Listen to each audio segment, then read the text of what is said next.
Hello, my dearest friends, and welcome to Original Strange Fairy Tales and Other Stories. It is good to see you. Today I have for you the biggest project I have yet undertaken. It is a story that will take you to the warm sands of ancient times, and it is a tale filled with magic, wonder, and heart. As this will be a long story, I won't take too long with this introduction, and I sincerely wish and hope that you will enjoy it. So, I will now proudly present to you, from 1001 Arabian Nights, Aladdin, or The Magic Lamp. Enjoy.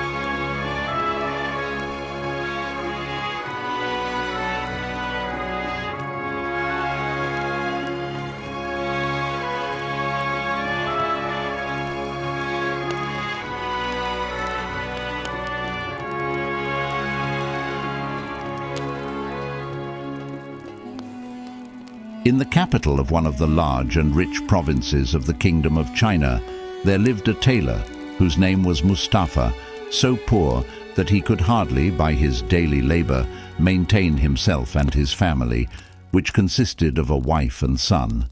His son, who was called Aladdin, had been brought up after a very careless and idle manner, and by that means had contracted many vicious habits. He was wicked, obstinate and disobedient to his father and mother, who, when he grew up, could not keep him within doors, but he would go out early in the morning and stay out all day, playing in the streets and public places with little vagabonds of his own age. When he was old enough to learn a trade, his father, not being able to put him out to any other, took him into his own shop and showed him how to use his needle. But neither good words nor the fear of chastisement were capable of fixing his attention. All that his father could do to keep him at home to mind his work was in vain, for no sooner was his back turned than Aladdin was gone for that day. Mustafa chastised him, but Aladdin was incorrigible, and his father, to his great grief, was forced to abandon him to his own devices, and was so much troubled at not being able to reclaim him that he fell into an illness, of which he died in a few months. The mother of Aladdin, finding that her son would not follow his father's business, shut up the shop, sold off the implements of the trade, and with the money she got for them, and what she could get by spinning cotton, hoped to maintain herself and her son. Aladdin, who was now no longer restrained by the fear of a father, and who cared so little for his mother that whenever she chid him, he would fly in her face, gave himself entirely over to dissipation, and was never out of the streets from his companions. This course he followed till he was 15 years old, without giving his mind to anything whatever, or the least reflection on what would become of him.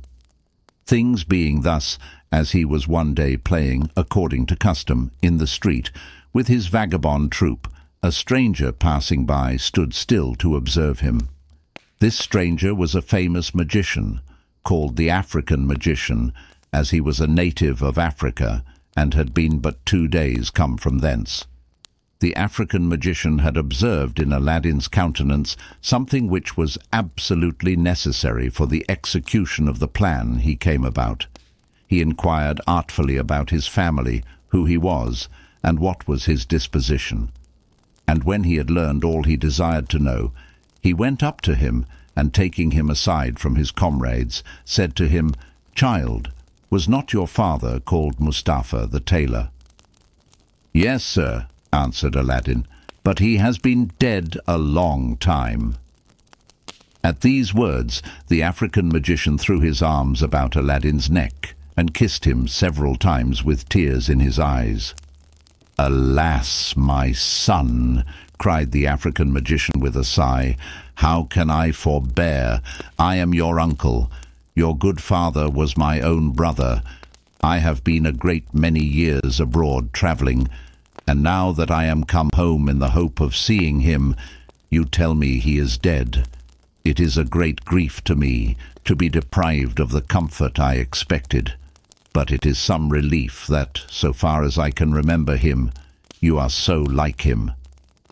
Then he asked Aladdin, putting his hand into his purse, where his mother lived, And as soon as Aladdin had informed him, he gave him a handful of small money, saying, "Go, my son, to your mother, give my love to her, and tell her that I will come and see her tomorrow, if I have time, that I may have the satisfaction of seeing where my good brother lived so long, and ended his days."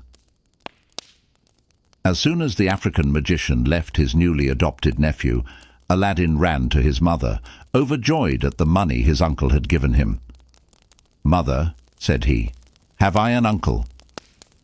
"No, child," replied his mother, "you have no uncle on your father's side, or mine." "I have just now come," answered Aladdin, "from a man who says he is my uncle on my father's side, assuring me that he is his brother. He cried and kissed me when I told him my father was dead, and to show you that what I tell you is the truth," added he, pulling out the money, "see what he has given me. He charged me to give his love to you, and to tell you, if he has any time tomorrow, he will come and pay you a visit, that he may see the house my father lived and died in." "Indeed, child," replied his mother, "your father had a brother, but he has been dead a long time, and I never heard of another." The mother and son talked no more then of the African magician, but the next day Aladdin's uncle found him playing in another part of the town with other children, and embracing him as before, put 2 pieces of gold into his hand, and said to him, "Carry this, child, to your mother, and tell her that I will come and see her tonight, and bid her get us something for supper. But first, show me the house where you live." After Aladdin had showed the African magician the house, he carried the 2 pieces of gold to his mother, and when he had told her of his uncle's intention, she went out and bought provisions. She spent the whole day in preparing the supper, and at night, when it was ready, she said to Aladdin, "Perhaps your uncle knows not how to find our house. Go and see, and bring him if you meet with him." Though Aladdin had showed the magician the house, he was very ready to go. When somebody knocked at the door, which Aladdin immediately opened, and the magician came in loaded with wine and all sorts of fruit which he had brought for dessert. After the African magician had given what he brought into Aladdin's hands, he saluted his mother, and desired her to show him the place where his brother Mustafa used to sit on the sofa.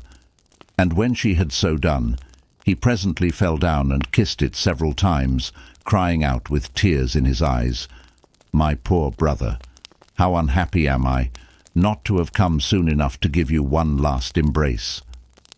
Aladdin's mother desired him to sit down in the same place, but he would not. "No," said he, "I shall take care how I do that, but give me leave to sit here over against it, that if I am deprived of seeing the master of a family so dear to me, I may at least have the pleasure of seeing the place where he used to sit." Aladdin's mother pressed him no farther, but left him at liberty to sit where he pleased. When the magician had sat down, he began to enter into conversation with Aladdin's mother. "My good sister," said he, "do not be surprised at your never having seen me all the time you were married to my brother Mustafa, of happy memory. I have been 40 years absent from this country, which is my native place, as well as my late brother's, and during that time have travelled into the Indies, Persia, Arabia, Syria, and Egypt, and have resided in the finest towns of those countries, and afterwards crossed over into Africa, where I made a longer stay. At last, as it is natural for a man, how distant soever it may be, to remember his native country, relations, and acquaintances, I was very desirous to see mine again, and to embrace my dear brother, and finding I had strength and courage enough to undertake so long a journey, I immediately made the necessary preparations, and set out. I will not tell you the time it took me, all the obstacles I met with, what fatigues I have endured, to come thither, but nothing ever mortified and afflicted me so much as hearing of my brother's death, for whom I always had a brotherly love and friendship. I observed his features in the face of my nephew, your son, and distinguished him from among a number of children with whom he was at play. He can tell you how I received the most melancholy news that ever reached my ears, but it is a comfort to me to find him again in a son who has his most remarkable features. The African magician, perceiving that Aladdin's mother began to weep at the remembrance of her husband, changed the conversation, and turning towards Aladdin, asked him his name. "I am called Aladdin," said he. "Well, Aladdin," replied the magician, "what business do you follow? Are you of any trade?" At this question Aladdin hung down his head, and was not a little abashed when his mother made answer, "Aladdin is an idle fellow. His father, when alive, strove all he could to teach him his trade, but could not succeed, and since his death, notwithstanding all I can say to him, he does nothing but idle away his time in the streets, as you saw him, without considering that he is no longer a child, and if you do not make him ashamed of it, and make him leave it off, I despair of his ever coming to any good. He knows that his father left him no fortune, and sees me endeavour to get bread by spinning cotton every day. For my part, I am resolved one of these days to turn him out of doors, and let him provide for himself." After these words, Aladdin's mother burst into tears, and the magician said, "This is not well, nephew. You must think of helping yourself and getting your livelihood. There are a great many sorts of trades. Consider if you have not a liking for some of them. Perhaps you did not like your father's trade, and would prefer another. Come, do not disguise your feelings from me. I will endeavour to help you."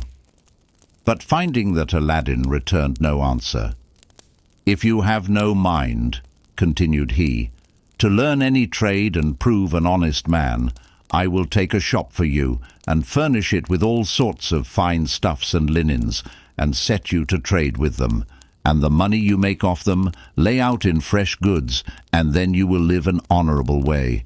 Tell me freely what you think of it. You shall always find me ready to keep my word." This proposal greatly flattered Aladdin, who mortally hated work, and had sense enough to know that such shops were very much esteemed and frequented, and the owners honoured and respected. He told the magician he had a greater liking for that business than for any other, and that he should be very much obliged to him all his life for his kindness. "Since this profession is agreeable to you," said the African magician, "I will take you with me tomorrow, and clothe you as richly and handsomely as the best merchants in the city, and after that we will think of opening such a shop as I mean." Aladdin's mother, who never till then could believe that the magician was her husband's brother, no longer doubted it after his promises of kindness to her son. She thanked him for his good intentions, and after having exhorted Aladdin to render himself worthy of his uncle's favour by his good behaviour, served up supper, at which they talked of several indifferent matters, and then the magician, who saw that the night was pretty far advanced, took his leave of the mother and son, and retired. He came again the next day, as he promised, and took Aladdin with him to a great merchant, who sold all sorts of clothes for different ages and ranks, ready-made, and a variety of fine stuffs.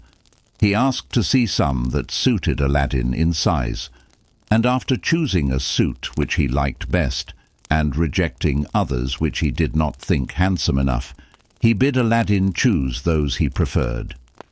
Aladdin, charmed with the liberality of his new uncle, made choice of one, and the magician immediately bought it, and all things necessary, and paid for it without haggling. When Aladdin found himself so handsomely equipped from top to toe, he returned his uncle all imaginable thanks, who, on the other hand, promised never to forsake him, but always to take him with him, which he did to the most frequented places in the city, and particularly to where the chief merchants kept their shops. When he brought him into the street where they sold the richest stuffs and finest linens, he said to Aladdin, "As you are soon to be a merchant as well as these, it is proper you should frequent these shops and be acquainted with them." Then he showed him the largest and finest mosques, and took him to the khans or inns where the merchants and travellers lodged, and afterwards to the Sultan's palace, where he had free access. And at last he took him to his own khan, where, meeting with some merchants he had got acquainted with since his arrival, he treated them, to make them and his pretended nephew acquainted. This treat lasted till night, when Aladdin would have taken his leave of his uncle to Parafo home.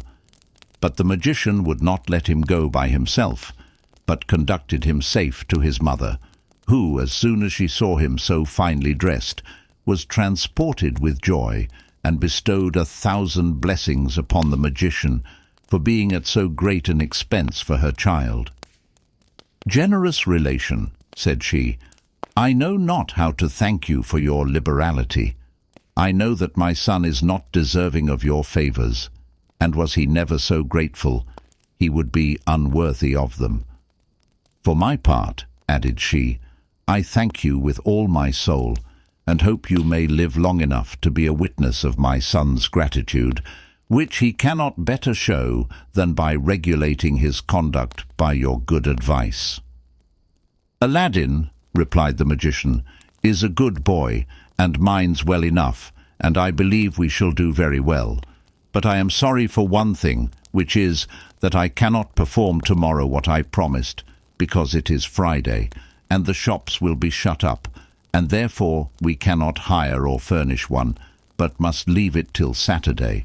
But I will call on him tomorrow, and take him to walk in the gardens, where the most fashionable people generally walk. Perhaps he has never seen these amusements. He has only been hitherto among children, but now he must see men." Then the African magician took his leave of the mother and son, and retired. Aladdin, who was overjoyed to be so well clothed, looked forward to the pleasure of walking in the gardens which lay about the town. He had never been out of the town, nor seen the environs, which were very beautiful and pleasant. Aladdin rose early the next morning, and dressed himself to be ready when his uncle called on him. And after he had waited some time, he began to be impatient, and stood watching for him at the door. But as soon as he perceived him coming, he told his mother, took leave of her, and ran to meet him. The magician caressed Aladdin when he came to him. "Come along, my dear child," said he, "and I will show you fine things." Then he led him out at one of the gates of the city to some large, fine houses, or rather palaces with beautiful gardens, into which anybody might go. At every house he came to, he asked Aladdin if he did not think it fine, and Aladdin was ready to answer, "Here is a finer house, uncle, than any we have seen yet." By this artifice, the cunning magician got Aladdin a good long way into the country. And, pretending to be tired, the better to rest Aladdin, he took the opportunity to sit down in one of the gardens by a fountain of clear water, which fell from a lion's mouth of bronze into a great basin. "Come, nephew," said he, "you must be weary as well as I. Let us rest ourselves, and we shall be better able to walk." After they had sat down, the magician pulled from his girdle a handkerchief with cakes and fruit, which he had provided on purpose, and laid them on the edge of the basin. He broke a cake in two, gave one half to Aladdin, and ate the other himself. During this short repast, he exhorted his nephew to leave off keeping company with children, and to seek that of wise and prudent men, to improve by their conversation. "For," said he, "you will soon be at man's estate, and you cannot too early begin to imitate them." When they had eaten as much as they liked, they got up and pursued their walk through the gardens, which were separated from one another only by small ditches, which marked out the limits without interrupting the communication. So great was the confidence the inhabitants reposed in each other. By this means, the African magician drew Aladdin insensibly beyond the gardens, and crossed the country till they almost came to the mountains. Aladdin, who had never been so far in his life before, began to feel much tired with so long a walk, and said to the magician, "Where are we going, uncle? We have left the gardens a great way behind us, and I see nothing but mountains. If we go much further, I do not know whether I shall be able to reach the town again." "Never fear, nephew," said the false uncle. "I will show you another garden which surpasses all we have yet seen. It is not far off. It is but a little step. And when we come there, you will say that you would have been sorry to be so near it, and not to have seen it." Aladdin was soon persuaded, and the magician, to make the way seem shorter and less fatiguing, told him a great many stories. At last they came between two mountains of moderate height and equal size, divided by a narrow valley, which was the place where the magician intended to bring Aladdin, to put into execution a design that had brought him from Africa to China. "We will go no further now," said he to Aladdin. "I will show you here some very extraordinary things, such as nobody ever saw before. When you have seen them, you will thank me. But while I strike fire, do you gather up all the loose dry sticks you can see to kindle a fire with." Aladdin found there so many dried sticks that before the magician had lighted a match, he had gathered up a great heap. The magician presently set them on fire, and when they were all in a blaze, the magician threw in some incense he had about him, which raised a great cloud of smoke. This he dispersed on each side by pronouncing several magical words, which Aladdin did not understand. At the same time, the earth trembled a little, and opened just before the magician and Aladdin, and showed a stone about half a yard square, laid horizontally, with a brass ring fixed into the middle of it, to raise it up by. Aladdin was so frightened at what he saw that he would have run away, but he was to be useful to the magician, who caught hold of him, scolded him, and gave him such a box on the ear that he knocked him down, and nearly beat his teeth down his throat. Poor Aladdin got up again, trembling, and with tears in his eyes said to the magician, "What have I done, uncle, to be treated in this severe manner?" "I have my reasons for it," replied the magician. "I am your uncle, and supply the place of your father, and you ought to make no reply. But, child," added he, softening, "do not be afraid of anything, for I shall not ask anything of you except that you should obey me punctually, if you would reap the advantages which I intended you should." These fair promises calmed Aladdin's fears and resentment, and when the magician saw that he was come to himself, he said to him, "You see what I have done by virtue of my incense and the words I pronounced. Know then that under this stone there is hidden a treasure, which is destined to be yours, and which will make you richer than the greatest monarch in the world. This is so true that no other person but yourself is permitted to touch this stone and to pull it up and go in, for I am forbidden ever to touch it, or to set foot in this treasure when it is opened. So you must without fail execute what I tell you, for it is a matter of great consequence both to you and to me." Aladdin, amazed at all he saw and heard the magician say of his treasure, which was to make him happy forever, forgot what was past, and rising up, said to the magician, "Well, uncle, what is to be done? Command me. I am ready to obey you."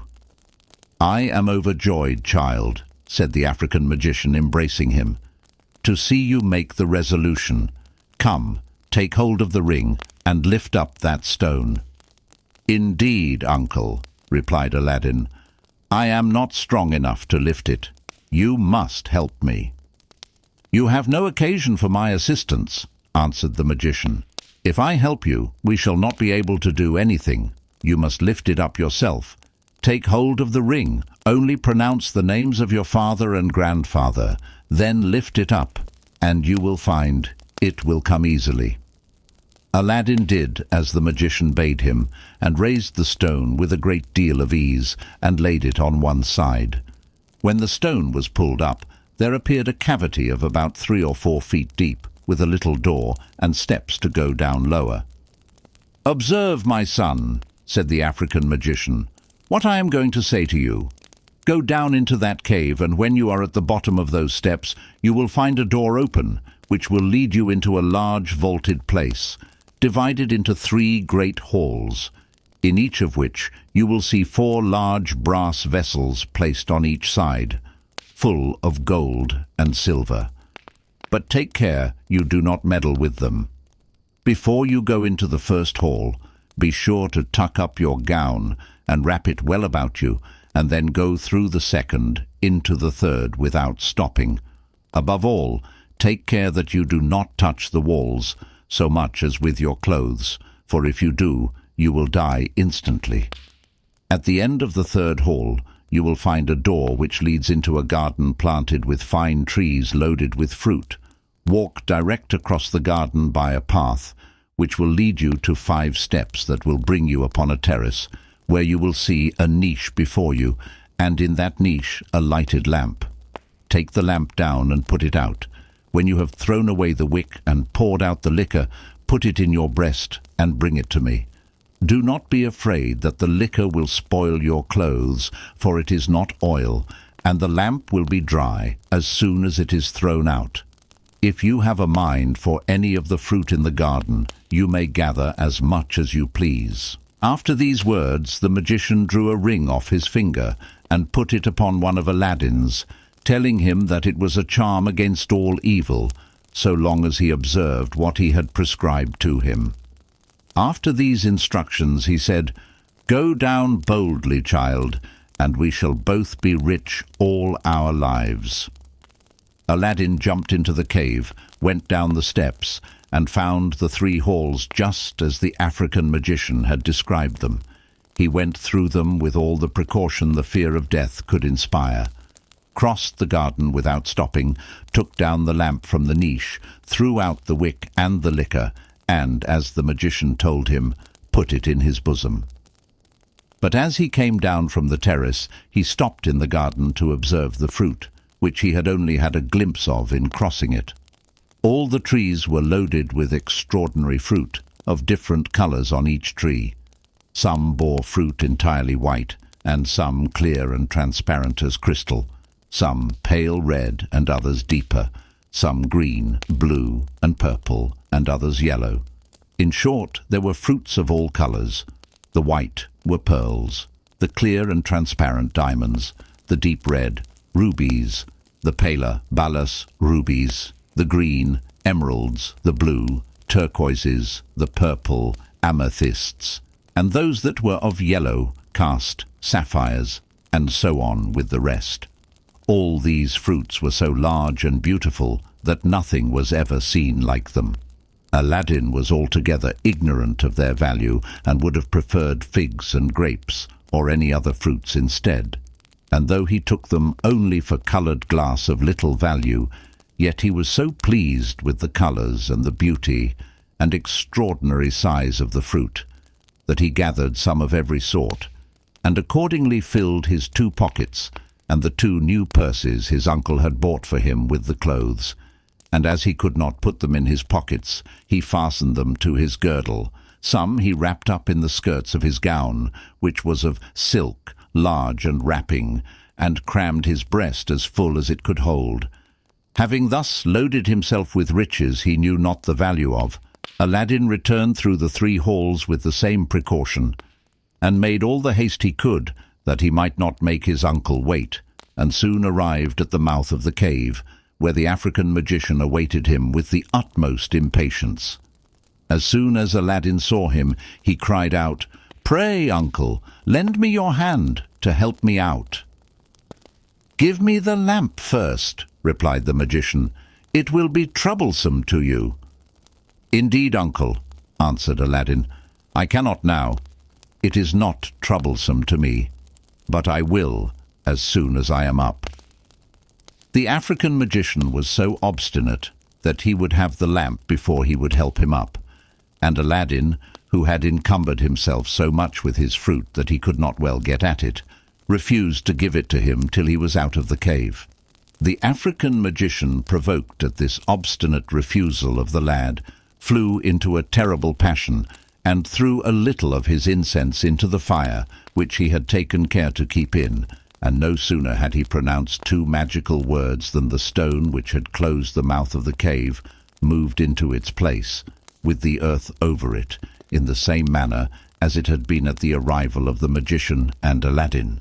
This action of the African magician plainly showed him to be neither Aladdin's uncle nor Mustafa the tailor's brother, but a true African.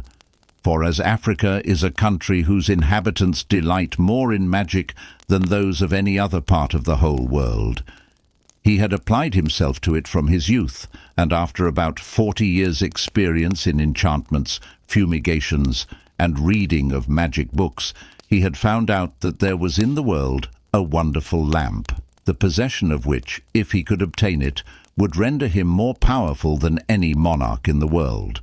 And by a recent operation he found out that this lamp lay concealed in a subterranean place in the midst of China. Fully persuaded of the truth of this discovery, he set out from the furthest part of Africa, and after a long and fatiguing journey, he came to the town nearest to this treasure. But though he had a certain knowledge of the place where the lamp was, he was not permitted to take it himself, nor to enter the subterranean place where it was, but must receive it from the hands of another person. For this reason he addressed himself to Aladdin, whom he looked upon as a young lad of no consequence and fit to serve his purpose, resolving, as soon as he got the lamp into his hands, to sacrifice poor Aladdin to his avarice and wickedness by making the fumigation mentioned before, and saying those 2 magical words, the effect of which was to remove the stone into its place again, that he might have no witness of what he had done. The blow he gave Aladdin, and the authority he assumed over him, were only to accustom him to fear him, and to make him obey the more readily, and give him the lamp as soon as he asked for it. But his too great hurry in executing his wicked intention on poor Aladdin, and his fear lest somebody should come that way during their dispute and discover what he wished to keep secret, produced an effect quite contrary to what he proposed.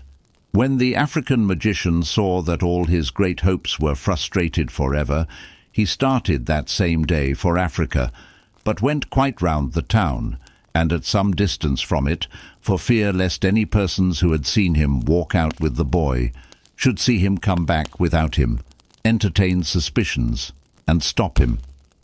According to all appearances, there was no prospect of Aladdin being heard of any more. But when the magician plotted his death, he had forgotten the ring he put on his finger, which preserved him, though he knew not its virtue, and it is amazing that the loss of that, together with the lamp, did not drive the magician to despair. But magicians are so much used to misfortunes that they do not lay them to heart, but still feed themselves all their lives with unsubstantial notions. As for Aladdin, who never suspected this bad usage from his pretended uncle, after all his caresses and what he had done for him, his surprise is more easily imagined than described. When he found himself buried alive, he cried, and called out to his uncle to tell him he was ready to give him the lamp, but all in vain, since his cries could not be heard, and he remained in this dark abode. At last, when he had quite tired himself out with crying, he went to the bottom of the steps to get into the garden where it was light. But the door, which was opened before by enchantment, was now shut by the same means. Then he redoubled his cries and tears, and sat down on the steps, without any hope of ever seeing the light again, and in a melancholy certainty of passing from the present darkness into a speedy death. Aladdin remained in this state for 2 days, without eating or drinking, and on the 3rd day looked upon death as inevitable. Clasping his hands with entire resignation, he said, "There is no strength or power but in the great and high God." Enjoining his hands, he rubbed the ring which the magician had put on his finger, and of which he knew not yet the virtue, and immediately a genie of enormous size and frightful look rose out of the earth. his head reaching the vault, and said to him, "What wouldst thou? I am ready to obey thee as thy slave, and the slave of all who have the ring on thy finger, I, and the other slaves of that ring." At another time Aladdin, who had not been used to such visions, would have been so frightened that he would not have been able to speak.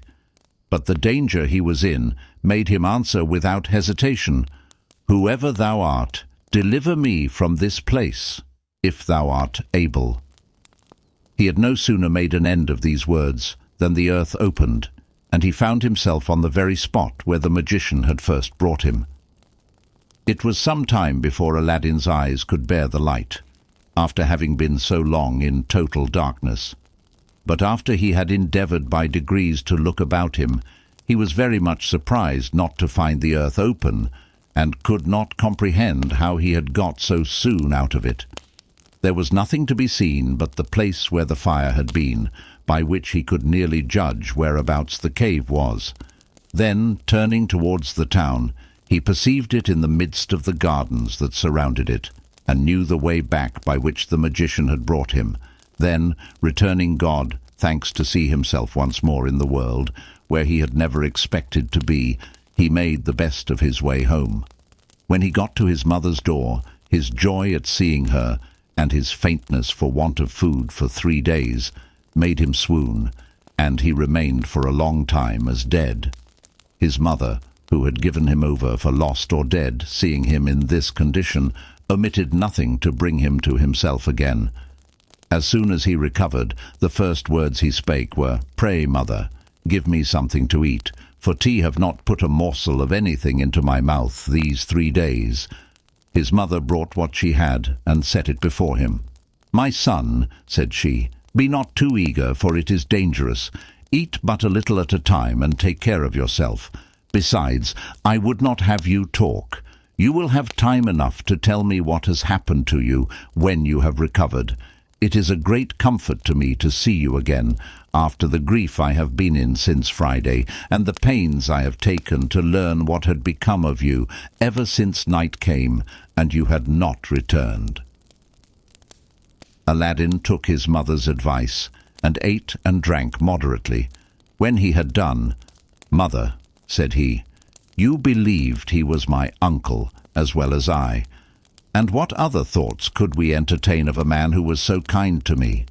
But I must tell you, mother, he is a rogue and a cheat, and only did what he did, and made me all those promises, to accomplish my death. But for what reason neither you nor I can guess. For my part, I can assure you I never gave him any cause to deserve the least ill treatment from him. You shall judge of it yourself, when you have heard all that passed from the time I left you till he came to the execution of his wicked plan." Then Aladdin began to tell his mother all that had happened to him from the Friday, when the magician took him to see the palaces and gardens about the town, and what happened on the way, till they came to the place between the 2 mountains, where the strange deeds were performed. How, with incense which the magician threw into the fire, and some magical words which he pronounced, the earth opened and discovered a cave, which led to an inestimable treasure. He did not forget the blow the magician gave him, and in what manner he softened again, and got him by great promises, putting a ring on his finger, to go down into the cave. He did not omit the least item of what he saw in crossing the 3 halls and the garden, and in taking the wonderful lamp which he showed to his mother, as well as the transparent fruit of different colours, which he had gathered in the garden as he returned. But though these fruits were precious stones, brilliant as the sun, she was as ignorant of their worth as her son, and cared nothing for them.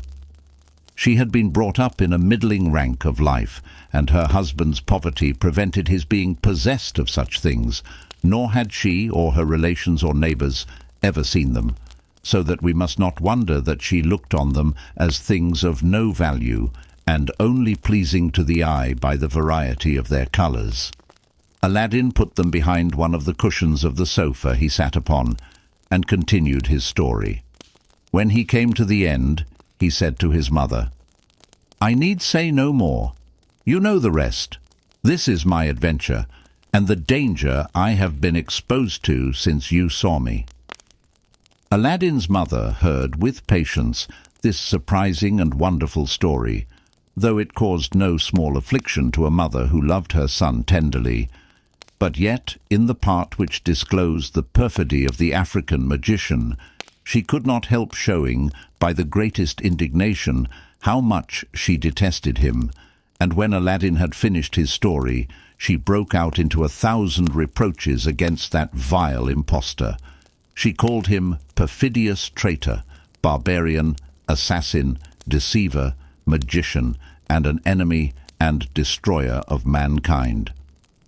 "Without doubt, child," added she, "he is a magician, and they are plagues to the world, and by their enchantments and sorceries have commerce with the evil one.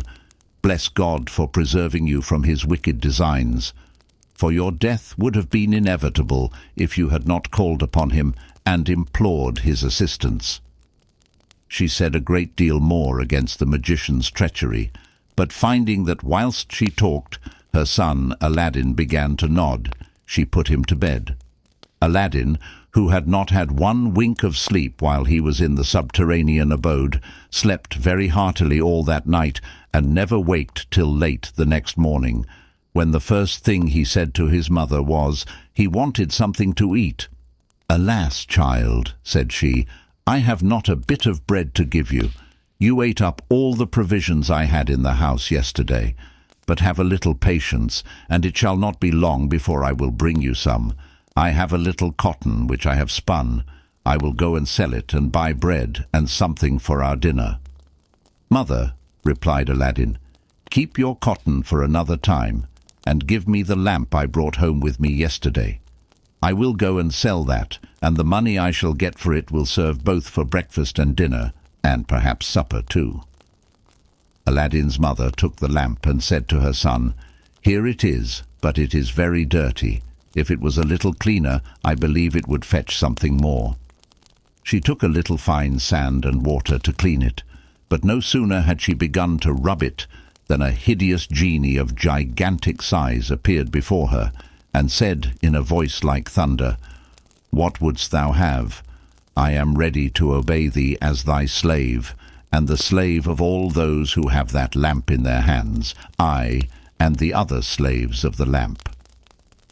Aladdin's mother was not able to speak at the sight of this frightful genie, but fainted away, when Aladdin, who had seen such a genie in the cavern, without losing time on reflection, snatched the lamp out of his mother's hands and said to the genie boldly, "I am hungry. Bring me something to eat." The genie disappeared immediately, and in an instant returned with a large silver basin on his head and 12 covered plates of the same metal, which contained excellent meats, 6 large white loaves on 2 other plates, 2 bottles of wine, and 2 silver cups in his hands. All these things he placed upon a table and disappeared, and all this was done before Aladdin's mother came out of her swoon. Aladdin went and fetched some water and threw it on her face to recover her. Whether that or the smell of the meats the genie procured brought her to life again, it was not long before she came to herself. "Mother," said Aladdin, "do not mind this. It is nothing at all. Get up and come and eat. Do not let such fine meat get cold, but fall to." His mother was very much surprised to see the great basin, 12 plates, 6 loaves, and the 2 bottles and cups, and to smell the delicious odour which exhaled from the plates. "Child," said she to Aladdin, "to whom are we indebted for this great plenty? Has the Sultan been made acquainted with our poverty and had compassion on us?" "It is no matter, mother," said Aladdin. "Let us sit down and eat, for you are in almost as much need of a good breakfast as MJ self. When we have done, I will tell you." Accordingly, both mother and son sat down and ate with first-rate appetites. But all the time Aladdin's mother could not forbear looking at and admiring the basin and plates, though she could not well tell whether they were silver or any other metal, so little accustomed were she and her son to see such things. In short, the mother and son sat at breakfast till it was dinner time, and then they thought it would be best to put the 2 meals together. Yet after this they found they should have enough left for supper and 2 meals for the next day. When Aladdin's mother had taken away and set by what was left, she went and sat down by her son on the sofa. "Aladdin," said she, "I expect now that you should tell me exactly what passed between the genie and you while I was in a swoon," which he at once complied with. She was in as great amazement at what her son told her as at the appearance of the genie, and said to him, "But, son, what have we to do with genies? I never in my life heard that any of my acquaintances had ever seen one. How came that vile genie to address himself to me and not to you, to whom he had appeared before in the cave?" "Mother," answered Aladdin, "the genie you saw is not the same who appeared to me, though he resembles him in size. No, they had quite a different appearance and habits. They belong to different masters. If you remember, he that I first saw called himself the slave of the ring on my finger, and this one you saw called himself the slave of the lamp you had in your hand. But you did not hear him, for I think you fainted away as soon as he began to speak." "What?" cried his mother. "Was your lamp the occasion of that cursed genie's addressing himself to me rather than to you? Ah, my son, take it out of my sight, and put it where you please. I will never touch it. I had rather you would sell it than run the risk of being frightened to death again by touching it. And if you would take my advice, you would part also with the ring, and not have anything to do with genies, who, as our prophet has told us, are only devils." "With your leave, mother," replied Aladdin, "I shall take care how I sell a lamp which may be so serviceable both to you and me. Have you not seen what it has procured us? It shall still continue to furnish us with subsistence. My false and wicked uncle would not have taken so much pains, and undertaken so long and tedious a journey, if it had not been to get into his possession this wonderful lamp, which he preferred before all the gold and silver which he knew was in the halls, and which I have seen with my own eyes. He knew too well the merit and worth of this lamp, and since chance has shown the virtue of it to us, let us make a profitable use of it, without making any great stir, and drawing the envy and jealousy of our neighbours upon us. However, since the genies frighten you so much, I will take it out of your sight, and put it where I may find it when I want it. As for the ring, I cannot resolve to part with that either, for without that you would never have seen me again. And though I am alive now, perhaps if it was gone, I might not be so some moments hence. Therefore, I hope you will give me leave to keep that, and to wear it always on my finger. Who knows what dangers you and I may be exposed to, which neither of us can foresee, and from which it may deliver us." As Aladdin's arguments were just and had great weight, his mother had nothing to say against them, but only replied that he might do what he pleased, but for her part she would have nothing to do with genies, but would wash her hands of them and never say anything more about them. By the next day they had eaten ale the provisions the genie had brought, and the next day Aladdin, who could not bear the thought of hunger, took one of the silver plates under his coat and went out early to sell it, and addressing himself to a Jew whom he met in the streets, took him aside, and pulling out the plate, asked him if he would buy it. The cunning Jew took the plate and examined it, and no sooner found that it was good silver than he asked Aladdin at how much he valued it. Aladdin, who knew not the value of it, and never had been used to such traffic, told him he would trust to his judgment and honour.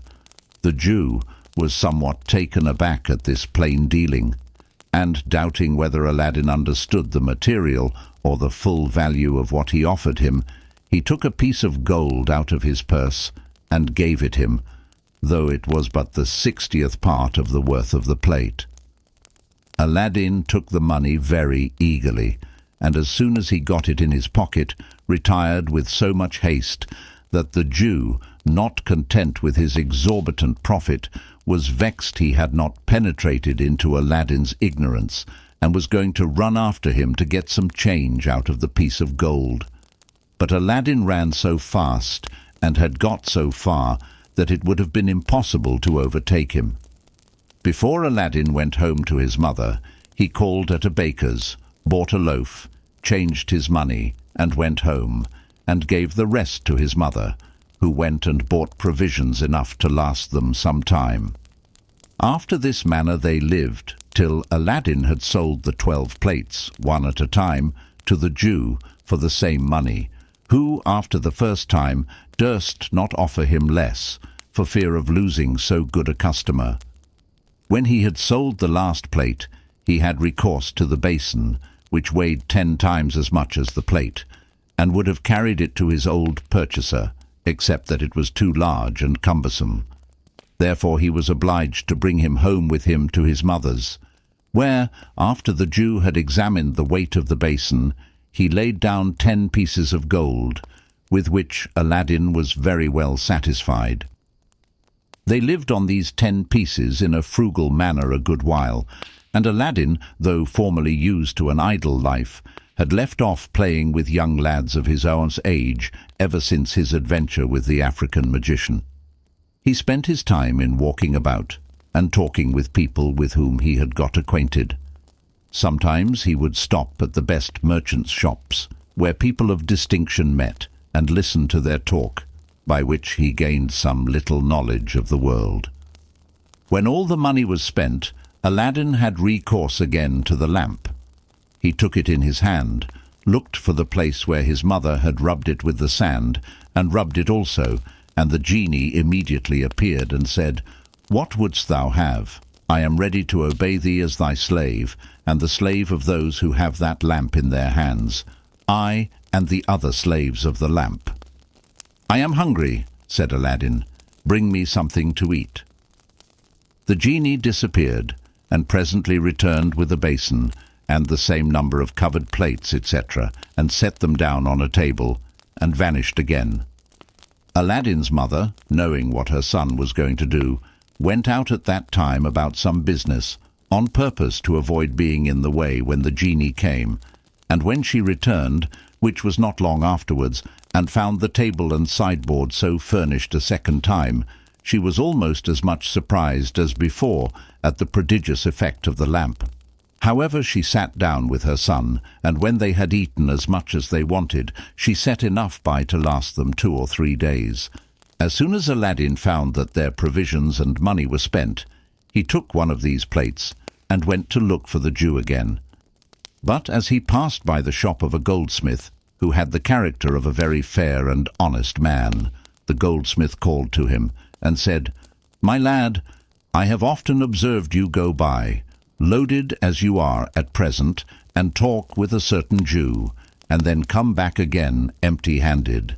I imagine that you carry something to sell to him, but perhaps you do not know what a rogue he is.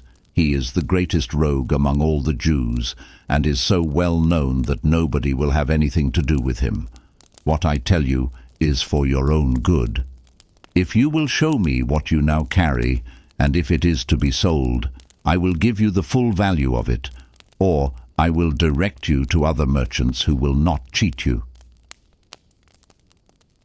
The hope of getting more money for his plate induced Aladdin to pull it from under his coat and show it to the goldsmith.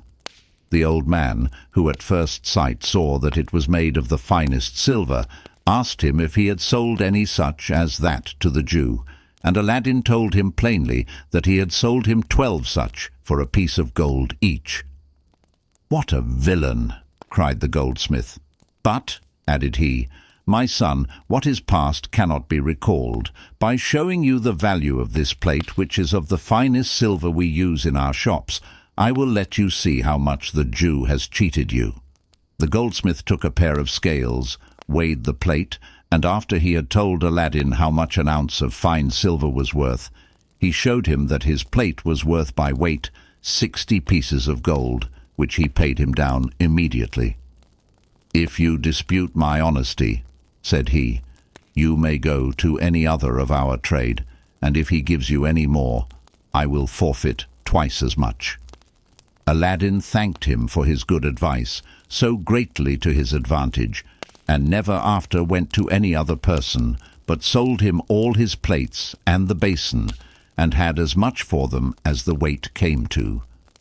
Though Aladdin and his mother had an inexhaustible treasure of money in their lamp, and might have had whatever they had a mind to, yet they lived with the same frugality as before, except that Aladdin went more neat. As for his mother, she wore no clothes but what she earned by spinning cotton.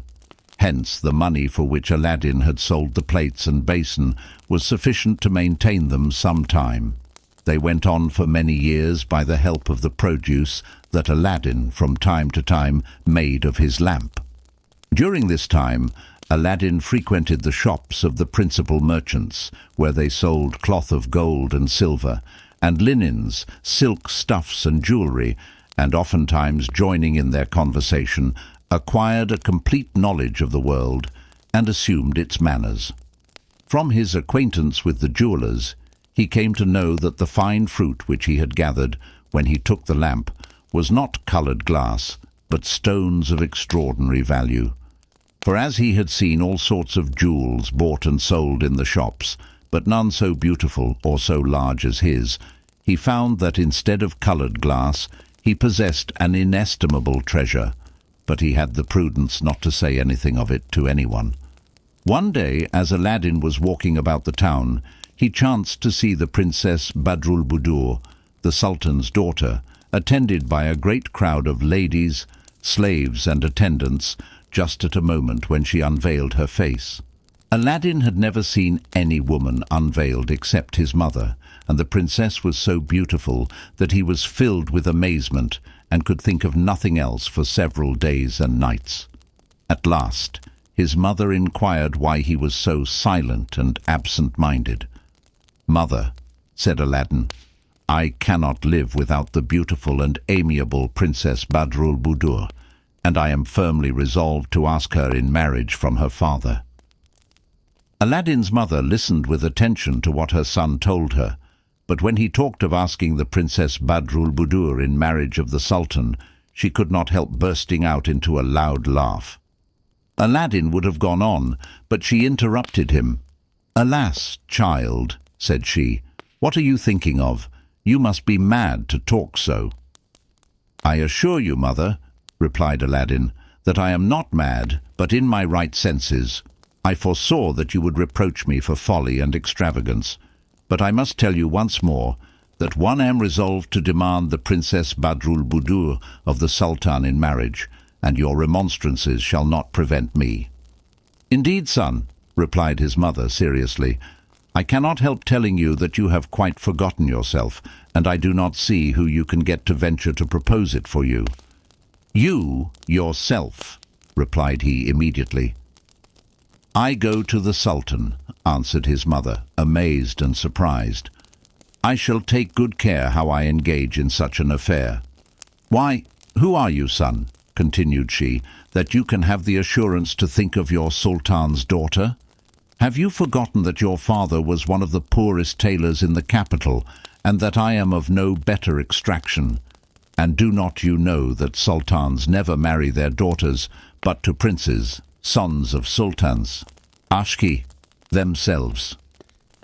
"Mother," answered Aladdin, "I have already told you that I foresaw all that you have said or can say, and tell you again that neither your discourse nor your remonstrances shall make me change my mind. I have told you that you must ask the Princess Badroulbadour in marriage for me. It is a favour I request with all the respect I owe you, and I beg of you not to refuse me, unless you would rather see me in my grave than by so doing give me new life." The good old woman was very much embarrassed when she found Aladdin so obstinately persisting in so foolish a design. "My son," said she again, "I am your mother, and there is nothing reasonable that I would not readily do for you. If I were to go and treat about your marriage with some neighbour's daughter whose circumstances were equal to yours, I would do it with all my heart, and even then they would expect you to have some little estate or fortune, or be of some trade. When such poor folks as we are marry, the first thing they ought to think of is how to live.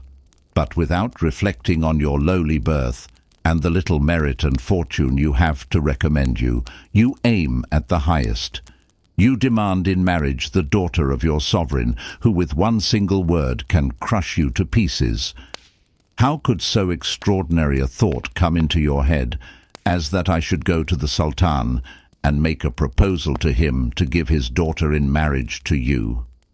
Suppose I had, not to say the boldness, but the impudence to present myself before the Sultan and make so extravagant a request, to whom should I address myself to be introduced to His Majesty?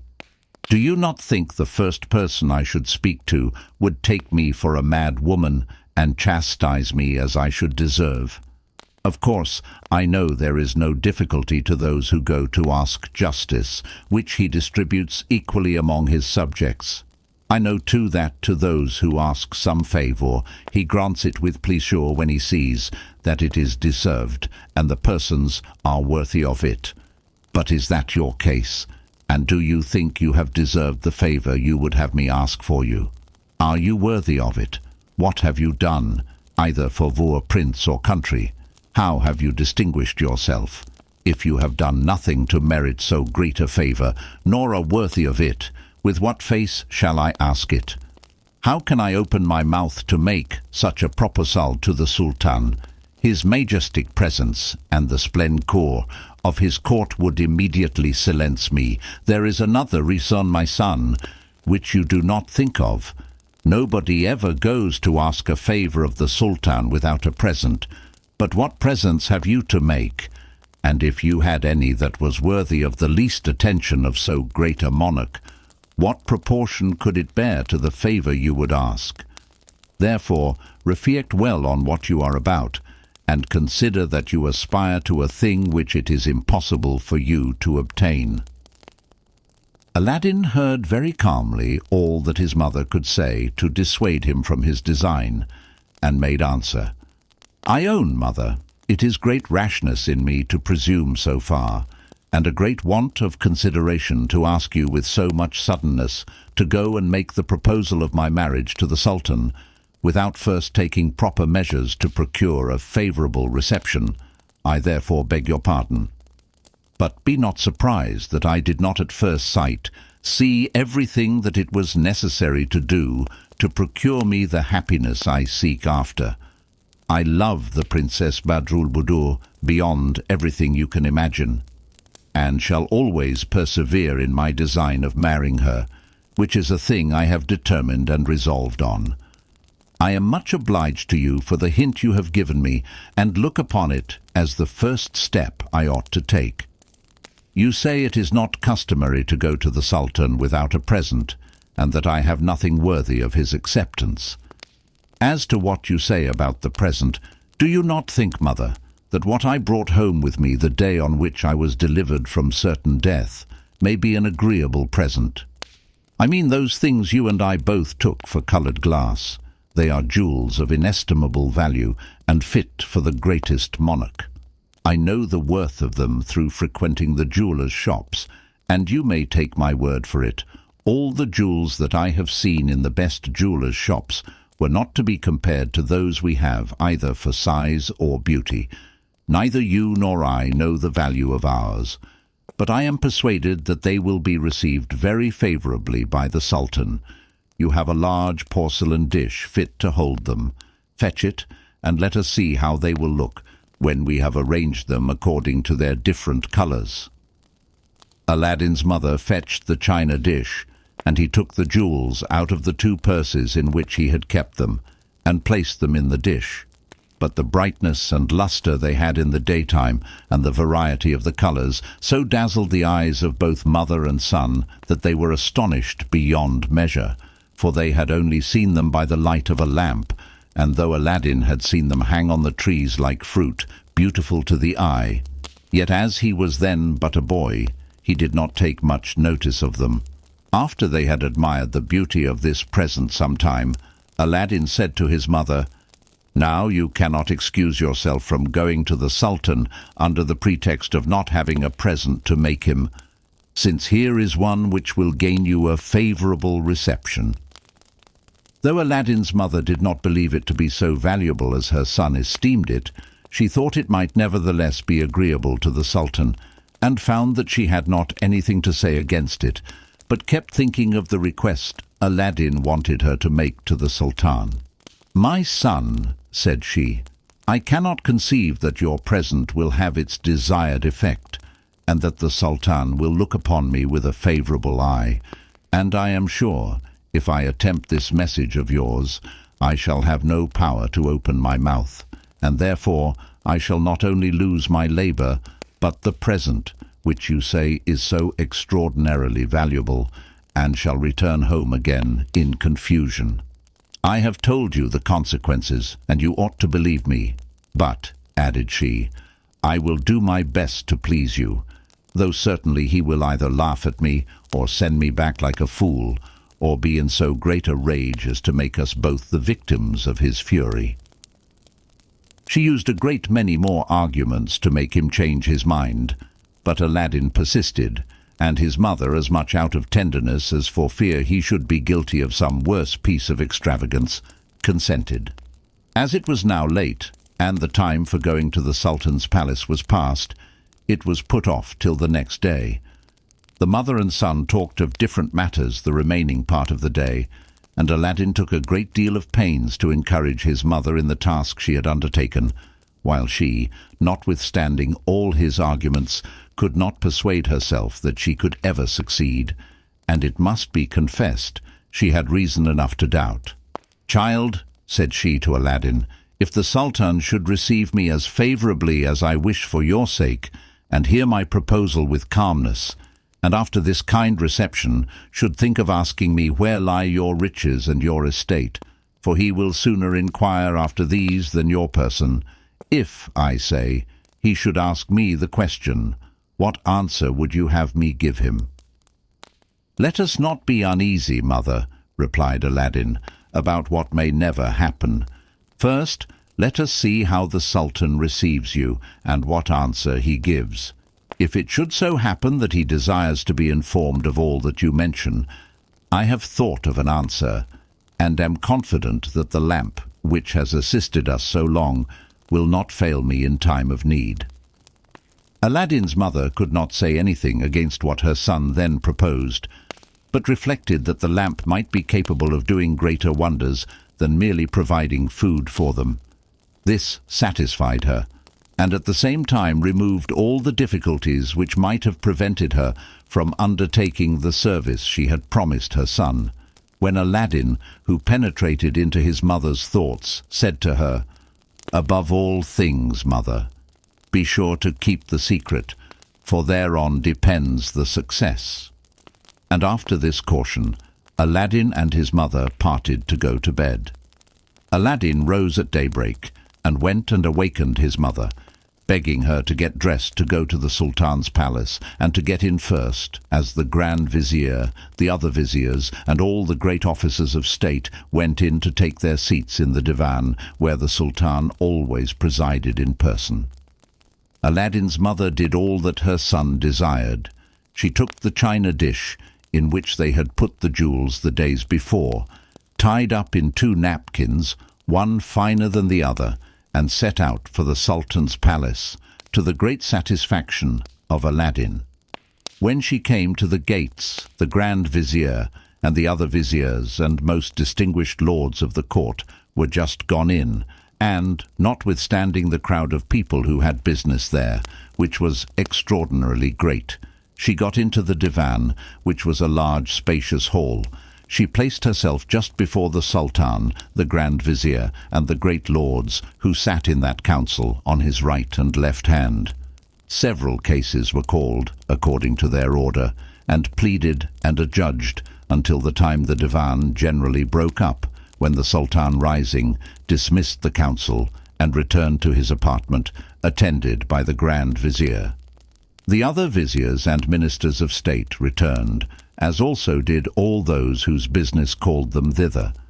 some pleased with gaining their cases, others dissatisfied at the sentences pronounced against them, and some in expectation of theirs being heard at the next sitting.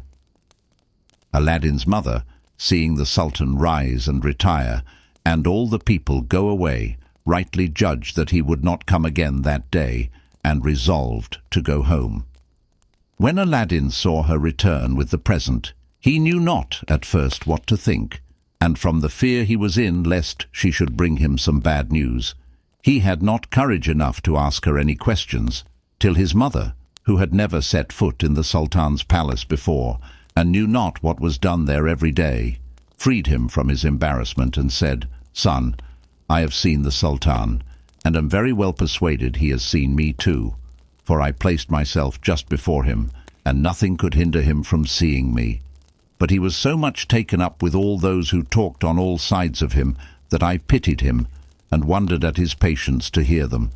At last I believe he was heartily tired, for he rose up suddenly, and would not hear a great many who were prepared to speak to him, but went away, at which I was very well pleased, for indeed I began to lose all patience, and was extremely tired with staying so long. But there is no harm done. I will go again tomorrow. Perhaps the Sultan may not be so busy." Though Aladdin was very violent, he was forced to be satisfied with this, and to fortify himself with patience.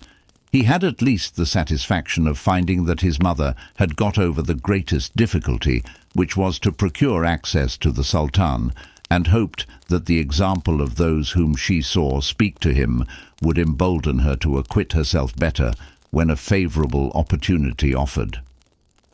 The next morning she went to the Sultan's palace with the present, as early as the day before, but when she came there she found the gates of the divan shut, and understood that the council only sat every other day, and that therefore she must come again the next. This news she carried her son, whose only relief was patience. She went 6 times afterwards on the days appointed, placed herself always directly before the Sultan, but with as little success as on the first time, and might have perhaps come 1,000 times to as little purpose, if the Sultan himself had not taken particular notice of her. At last, after the council had broken up, and when the Sultan returned to his own apartment, he said to his Grand Vizier, "I have for some time observed a certain woman, who comes constantly every day that I go into council, and has something wrapped up in a napkin. She always stands up from the beginning to the breaking up of the council, and places herself just before me. Do you know what she wants?"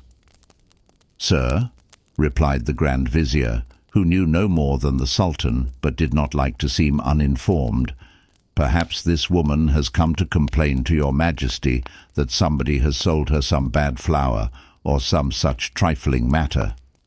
The Sultan was not satisfied with this answer, but replied, "If this woman comes again next council day, do not fail to call her, that I may hear what she has to say."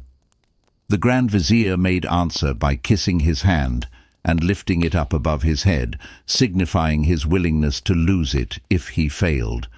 By this time, Aladdin's mother was so much accustomed to go to the council and stand before the Sultan that she did not think it any trouble, if she could but satisfy her son, that she neglected nothing that lay in her power. So the next council day she went to the divan, and placed herself before the Sultan as usual.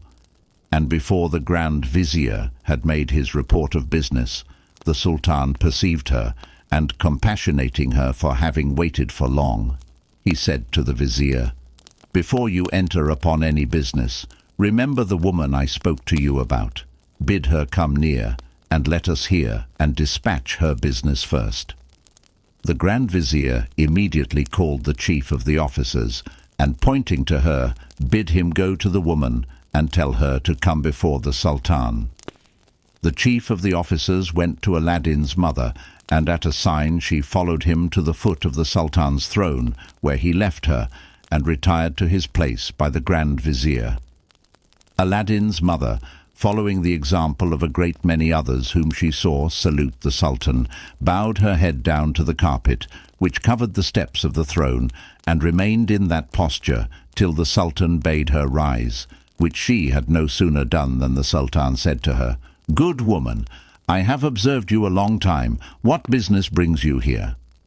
At these words Aladdin's mother prostrated herself a second time, and when she got up again said, "Monarch of monarchs, before I tell your majesty the extraordinary and almost incredible business which brings me before your high throne, I beg of you to pardon the boldness, or rather impudence, of the demand I am going to make, which is so uncommon that I tremble and am ashamed to propose it to my Sultan."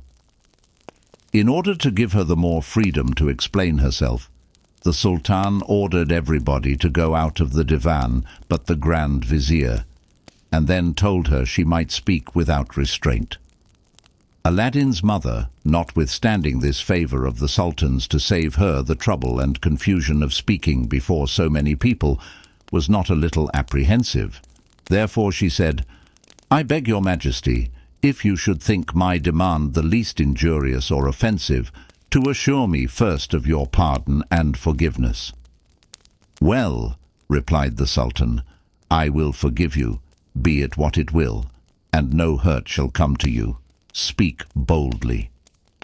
When Aladdin's mother had taken all these precautions, for fear of the Sultan's anger, she told him faithfully how Aladdin had seen the Princess Badroulbadour and had fallen in love with her, the declaration he had made to her when he came home, and what she had said to dissuade him. "But," continued she, "my son, instead of taking my advice and reflecting on his boldness, was so obstinate as to threaten me with some desperate act if I refused to come and ask the princess in marriage of your majesty, and it was not till after doing violence to my feelings that I was forced to come, for which I beg your majesty once more to pardon not only me, but Aladdin my son for entertaining such a rash thought." The Sultan hearkened mildly, without showing the least anger, but before he gave her any answer, he asked her what she had brought tied up in that napkin. She took the china dish, which she had set down at the foot of the throne, before she prostrated herself before him. She unteed it and presented it to the Sultan. The Sultan's amazement and surprise were inexpressible when he saw so many large, beautiful and valuable jewels collected in one dish. He remained for some time motionless with admiration. At last, when he had recovered himself, he received the present from Aladdin's mother's hand, crying out in a transport of joy, "How rich and how beautiful!" After he had admired and handled all the jewels, one after another, he turned about to his Grand Vizier, and showing him the dish, said, "Look here, and confess that your eyes never beheld anything so rich and beautiful before." The Vizier was charmed. "Well," continued the Sultan, "what sayest thou to such a present? Is it not worthy of the princess my daughter, and ought I not to bestow her on one who values her at so great a price?" These words put the Grand Vizier into a great fright. The Sultan had some time before signified to him his intention of bestowing the princess his daughter on a son of his. Therefore he was afraid, and not without grounds, that the Sultan might change his mind. Thereupon, going up to him and whispering, he said, "Sir, I cannot but own that the present is worthy of the princess, but I beg of your majesty to grant me 3 months before you come to a decision. I hope before that time that my son, on whom you have had the goodness to look with a favourable eye, will be able to make a nobler present than Aladdin, who is an entire stranger to your majesty." Though the Sultan was very sure that it was not possible for the Vizier to provide so considerable a present for his son to make, he hearkened to him and granted the favour. So turning to Aladdin's mother, he said to her, "Good woman, go home, and tell your son that I agree to the proposal you have made me, but I cannot marry the princess my daughter till some furniture I intend for her be got ready, which cannot be finished for 3 months. but at the end of that time come again." Aladdin's mother returned home much more overjoyed than she could have imagined, and told Aladdin all that had happened. Aladdin thought himself the most happy of all men at hearing this news, and thanked his mother for all the pains she had taken. When 2 of the 3 months were past, his mother one evening went to light the lamp, and finding no oil in the house, went out to buy some, and when she came into the city, found a general rejoicing. The shops, instead of being shut up, were open. The streets were crowded with officers in robes of ceremony, mounted on horses richly caparisoned, each attended by a great many footmen. Aladdin's mother asked the oil merchant what was the meaning of all these doings. "Whence come you, good woman," said he, "that you don't know that the Grand Vizier's son is to marry the Princess Badroulbadour, the Sultan's daughter, tonight? These officers that you see are to assist at the procession to the palace, where the ceremony is to be solemnized." This was news enough for Aladdin's mother. She ran till she was quite out of breath home to her son, who little suspected any such thing. "Child," cried she, "you are undone. You depend upon the Sultan's fine promises, but they will come to nothing." Aladdin was terribly alarmed at these words. "Mother," replied he, "how do you know the Sultan has been guilty of breaking his promise?" "This night," answered his mother, "the Grand Vizier's son is to marry the Princess Badroulbadour." She then related how she had heard it, so that he had no reason to doubt the truth of what she said. At this Aladdin was thunderstruck. Any other man would have sunk under the shock, but soon he bethought himself of the lamp, which had till then been so useful to him, and without venting his rage in empty words against the Sultan, the Vizier, or his son, he only said, "Perhaps, mother, the Vizier's son may not be so happy tonight as he thinks while I go into my room. Do you go and get supper ready." She accordingly went about it, and guessed that her son was going to make use of the lamp to prevent the marriage if possible. When Aladdin had got into his room, he took the lamp and rubbed it in the same place as before, and immediately the genie appeared and said to him, "What wouldst thou have? I am ready to obey thee as thy slave, and the slave of all those who have that lamp in their hands, I and the other slaves of the lamp." "Hear me," said Aladdin. "Thou hast hitherto brought me whatever I wanted as to provisions, but now I have business of the greatest importance for thee to execute. I have demanded the Princess Badroulbadour in marriage of the Sultan, her father. He promised her to me, but only asked 3 months' time, and instead of keeping that promise, he has planned to marry her to the Grand Vizier's son. I have just heard this, and have no doubt of it. What I ask of you is that you bring them both hither to me." "Master," replied the genie, "I will obey you. Have you any other commands?" "None at present," answered Aladdin, and then the genie disappeared. Aladdin went downstairs to his mother with the same tranquillity of mind as usual, and after supper talked of the princess's marriage as of an affair wherein he had not the least concern, and afterwards sat up till the genie had executed his orders. In the meantime, everything was prepared with the greatest magnificence in the Sultan's palace to celebrate the princess's wedding, and the evening was spent with all the usual ceremonies and great rejoicings. The genie carries the bride and bridegroom to Aladdin's house.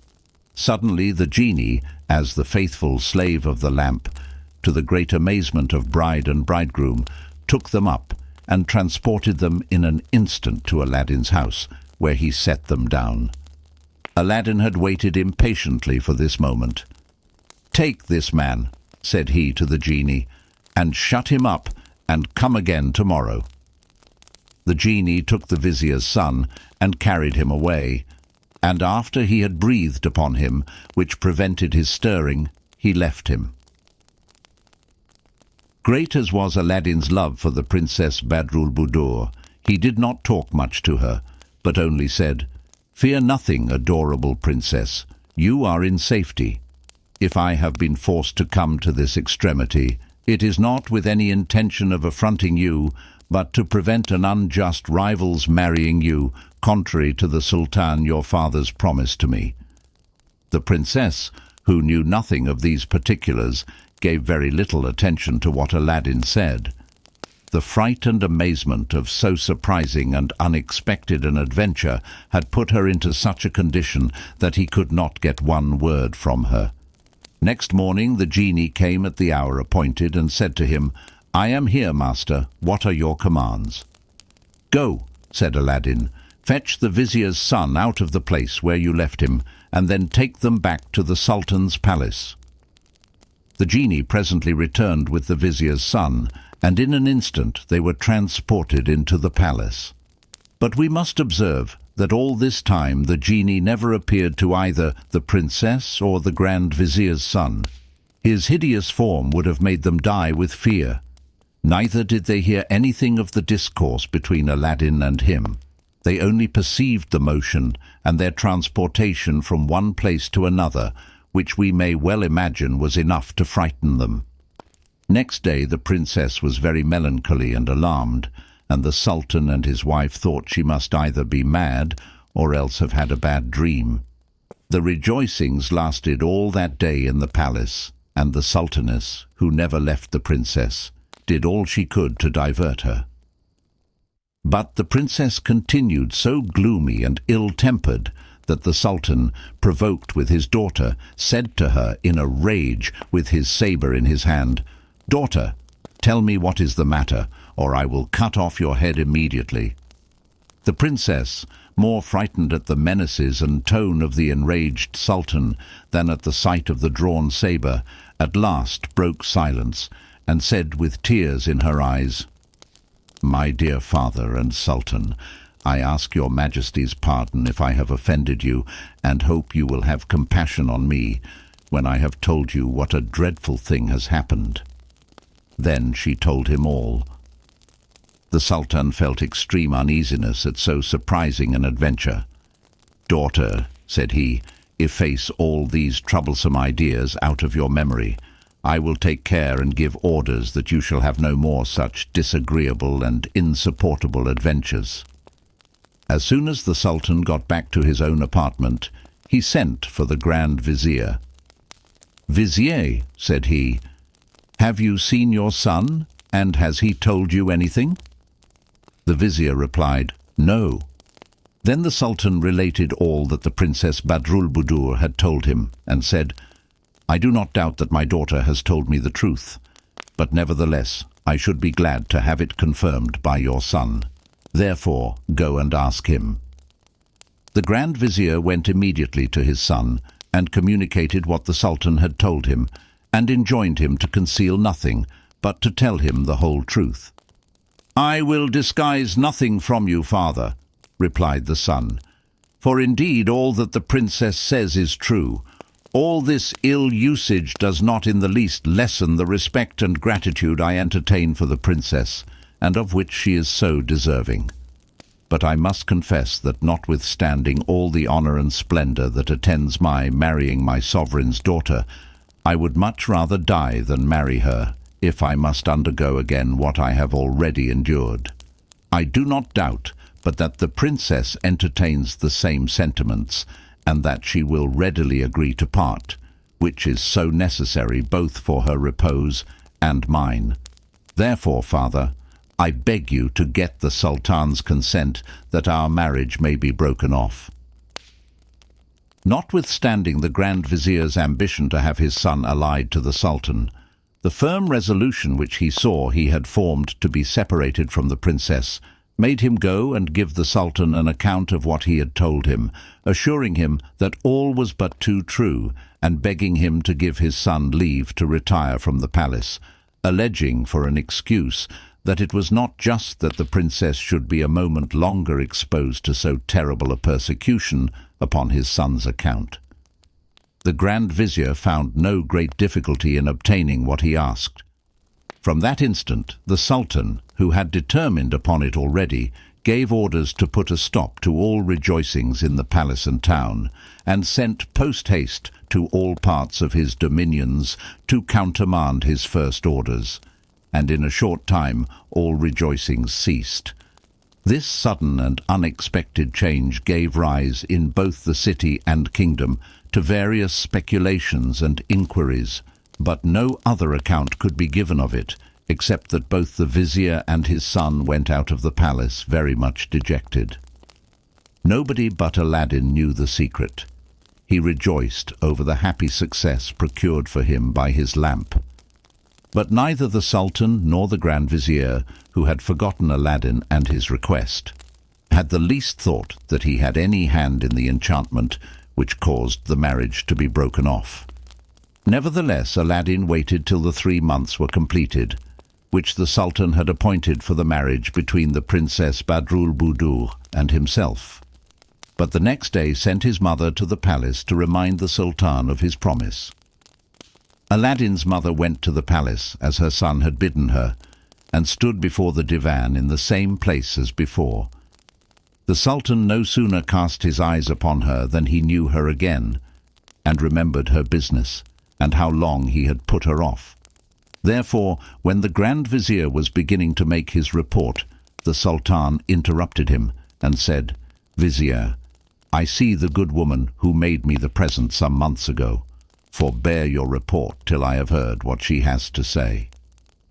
The vizier presently perceived Aladdin's mother, and sent the chief of the officers for her.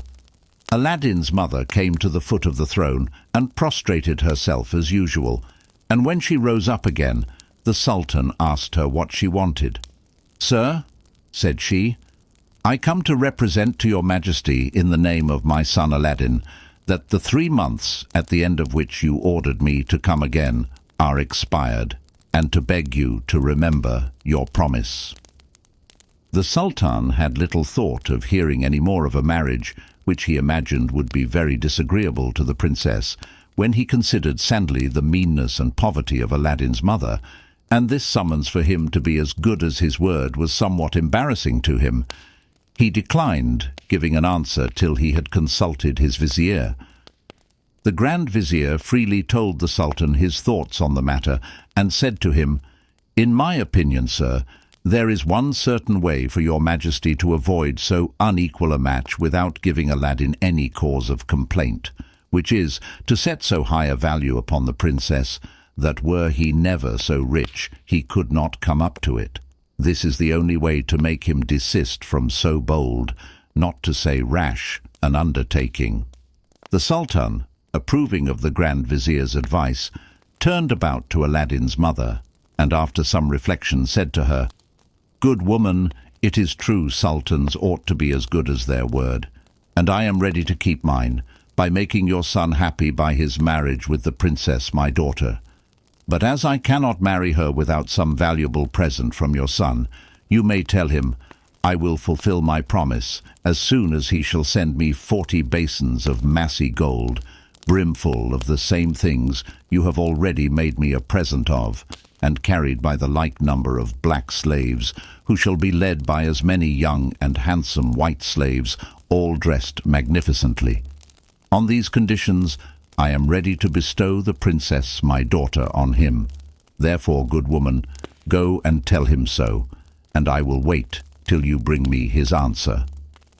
Aladdin's mother prostrated herself a second time before the Sultan's throne, and retired. On her way home she laughed to herself at her son's foolish imagination.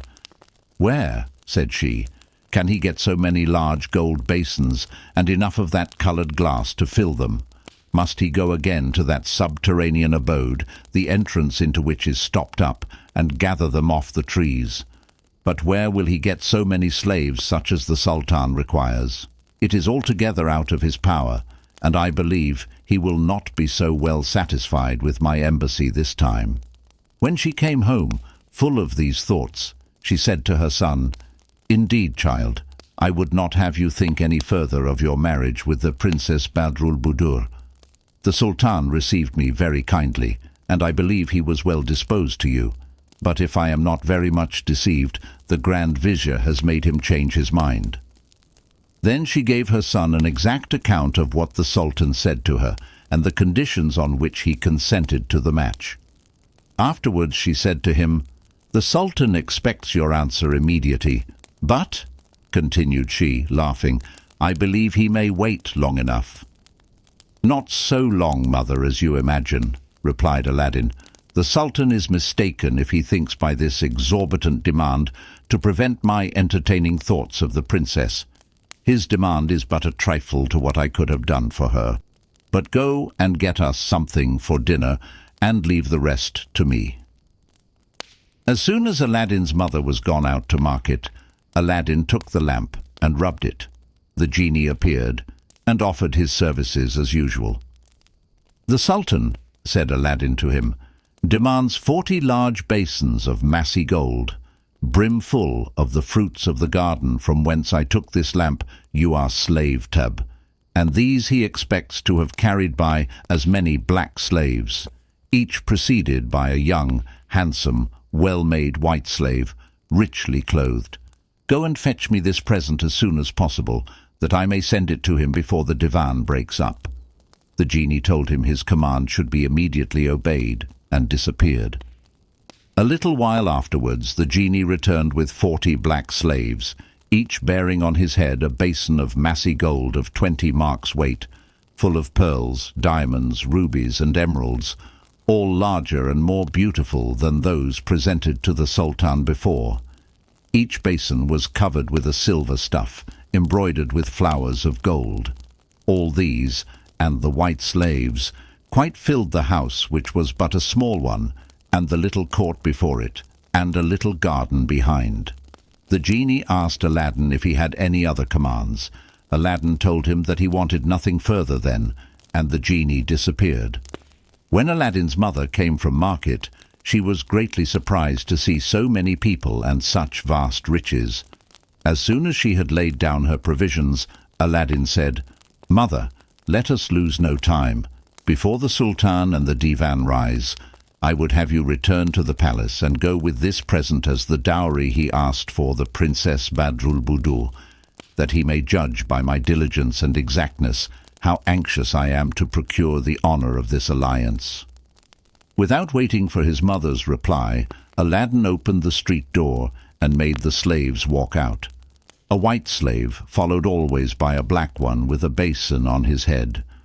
When they were all out, the mother followed the last black slave, and he shut the door, full of hope that the Sultan, after this present, which was such as he required, would at length receive him as his son-in-law. The first white slave that went out of the house made all the people who were going by and saw him stop, and before they were all out of the house, the streets were crowded with spectators who ran to see so extraordinary and noble a sight.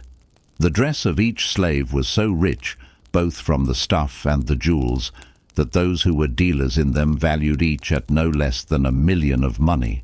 Besides the neatness and propriety of the dress, the good grace, noble air, and beauty of each slave was unparalleled. Their grave walk at an equal distance from each other, the lustre of the jewels, which were large, and curiously set in their girdles of massy gold, and the precious stones in their hats, put the crowds of spectators into such great admiration that they could not weary of gazing at them and following them with their eyes as far as possible. But the streets were so crowded with people that none could move out of the spot they stood on. As the procession had to pass through a great many streets to get to the palace, a great part of the city had an opportunity of seeing them. As soon as the first of the slaves arrived at the palace gate, the porters formed themselves into order, and took him for a king, and were going to kiss the hem of his garment. But the slave, who was instructed by the genie, prevented them, and said, "We are only slaves. Our master will appear at the proper time." Then this slave, followed by the rest, advanced into the second court, which was very spacious, and in which the Sultan's household was ranged during the sitting of the divan. The magnificence of the officers, who stood at the head of the troops, was very much eclipsed by the slaves who bare Aladdin's present, of which they themselves made a part. Nothing was ever seen so beautiful and brilliant in the Sultan's palace before, and all the lustre of the lords of his court was not to be compared to them. As the Sultan, who had been informed of their coming to the palace, had given orders for them to be admitted when they came, they met with no obstacle, but went into the divan in good order, one part filing to the right and the other to the left. After they had all entered, and had formed a great semicircle before the Sultan's throne, the black slaves laid the basins on the carpet, and all prostrated themselves, touching the carpet with their foreheads, and the white slaves did the same. When they all rose again, the black slaves uncovered the basins, and then all stood with their arms crossed over their breasts. In the meantime, Aladdin's mother advanced to the foot of the throne, and having paid her respects, said to the Sultan, "Sir, my son Aladdin is aware that this present, which he has sent your Majesty, is much below the Princess Badroulbadour's worth, but hopes, nevertheless, that your Majesty will accept it." The Sultan was not able to give the least attention to this compliment of Aladdin's mother. The moment he cast his eyes on the 40 basins, brim full of the most precious, brilliant and beautiful jewels he had ever seen, and the 80 slaves, who looked, from the comeliness of their persons and the richness and magnificence of their dress, like so many kings, he was so struck that he could not recover from his admiration, but, instead of answering the compliment of Aladdin's mother, addressed himself to the Grand Vizier, who could no more than the Sultan comprehend from whence such a profusion of riches could come. "Well, Vizier," said he aloud, "who do you think it can be that has sent me so extraordinary a present? Do you think him worthy of the Princess Badroulbadour, my daughter?" The Vizier, notwithstanding his envy and grief to see a stranger preferred to his son, dared not say so. Aladdin's present was more than sufficient. Therefore he returned this answer: "I am so far, sir, from thinking that the person who has made your Majesty so noble a present is unworthy of the honour you would do him, that I should be bold to say he deserved much more, if I was not persuaded that the greatest treasure in the world ought not to be put on a level with the Princess, your Majesty's daughter." This advice was applauded by all the lords who were then in council. The Sultan no longer hesitated, nor thought whether Aladdin was endowed with the qualifications requisite in one who aspired to be his son-in-law. The sight alone of such immense riches, and Aladdin's diligence in satisfying his demand without the least difficulty, easily persuaded him that he lacked nothing to render him accomplished and such as he desired. Therefore, to send Aladdin's mother back with all the satisfaction she could desire, he said to her, "Good woman, go and tell your son that I wait to receive him with open arms, and the more haste he makes to come and receive the princess my daughter from my hands, the greater pleasure he will do me." As soon as Aladdin's mother retired, overjoyed to see her son raised beyond all expectation to such great honour, the Sultan put an end to the audience for that day, and rising from his throne, ordered that the princess's servants should come and carry the basins into their mistress's apartment, whither he went himself to examine them with her at his leisure. The 80 slaves were not forgotten, but were conducted into the palace, and some time after, the Sultan, telling the Princess Badroulbadour of their magnificent appearance, ordered them to be brought before her apartment, that she might see them through the lattice. In the meantime, Aladdin's mother got home, and showed in her face the good news she brought her son. "My son," said she to him, "you have now all the reason in the world to be pleased. Not to keep you too long in suspense, the Sultan, with the approbation of the whole court, has declared that you are worthy to marry the Princess Badroulbadour, and waits to embrace you and arrange your marriage. Therefore lose no time in going to him." Aladdin, charmed with this news, made very little reply, but retired to his room. There, after he had rubbed his lamp, the obedient Genie appeared. "Genie," said Aladdin, "I want to bathe immediately.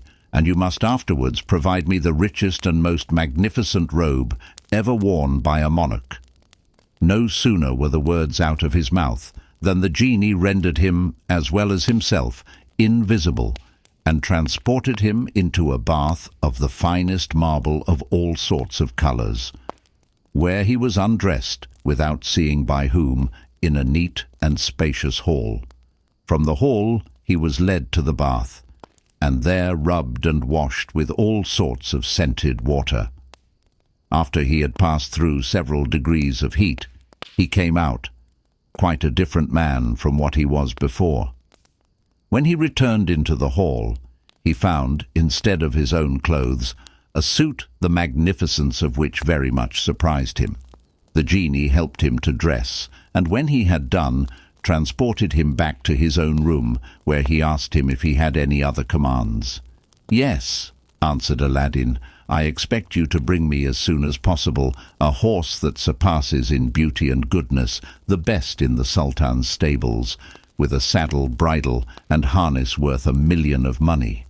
I want also 20 slaves, as richly clothed as those who carried the present to the Sultan, to walk by my side and follow me, and 20 more to go before me in 2 ranks. Besides these, bring my mother 6 women slaves to wait on her, as richly dressed at least as any of the Princess Badroulbadours, each loaded with a complete suit fit for any sultaness. I want also 10,000 pieces of gold in 10 purses. Go and make haste." As soon as Aladdin had given these orders, the genie disappeared and presently returned with the horse, the 40 slaves, 10 of whom carried each a purse with 1,000 pieces of gold, and 6 women slaves, each carrying on her head a different dress for Aladdin's mother, wrapped up in a piece of silver stuff, and presented them all to Aladdin. Of the 10 purses, Aladdin took but 4, which he gave to his mother, telling her that those were to supply her with necessaries.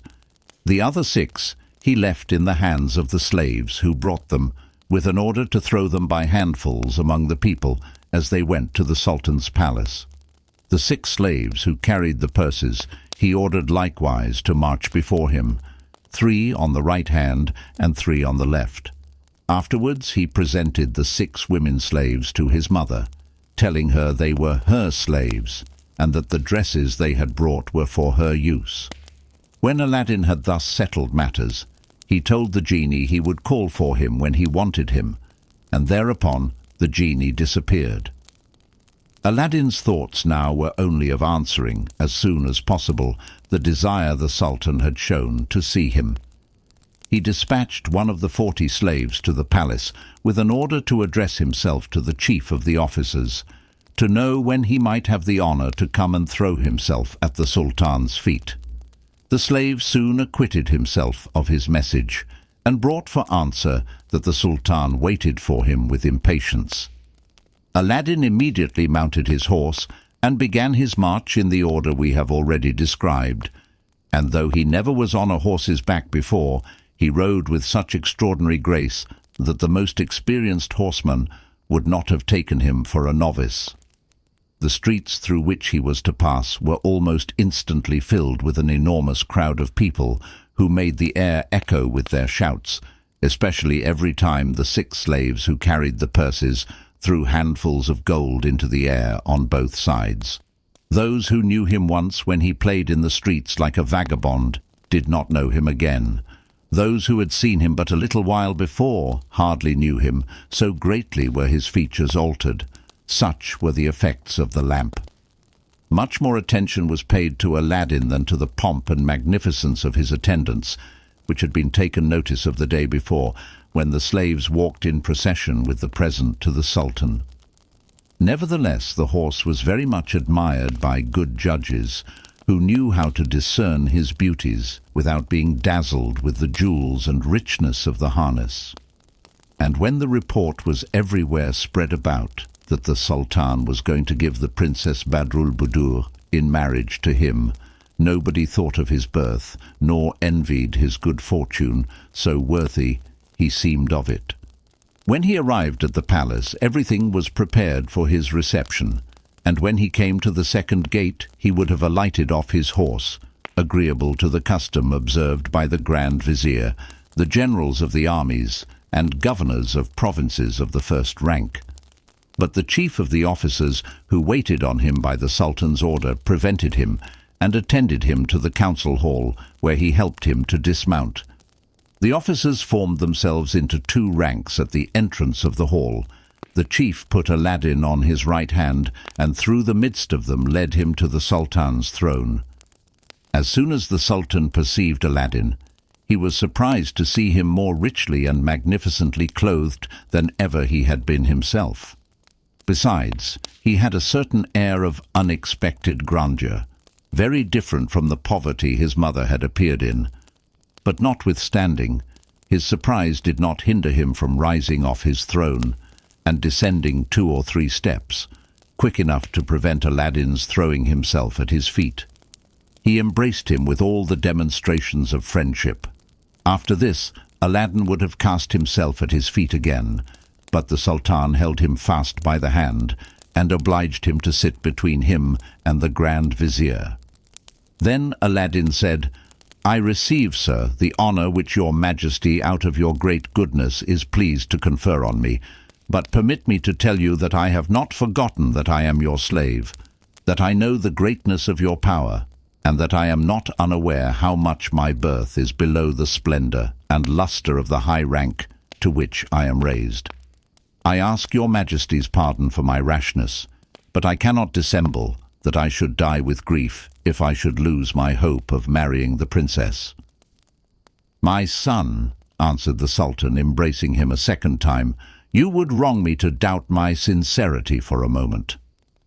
After these words, the Sultan gave a signal, and immediately the air echoed with the sound of trumpets and hautboys and other musical instruments, and at the same time the Sultan led Aladdin into a magnificent hall, where there was prepared a noble feast.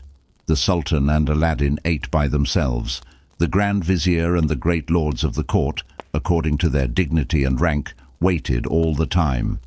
The conversation turned on different subjects, but all the while the Sultan hardly ever took his eyes off him, and throughout all their conversation Aladdin showed so much good sense that it confirmed the Sultan in the good opinion he had of him.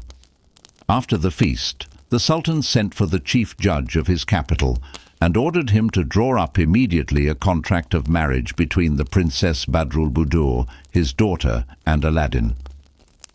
When the judge had drawn up the contract in all the requisite forms, the Sultan asked Aladdin if he would stay in the palace and solemnize the ceremonies of marriage that day.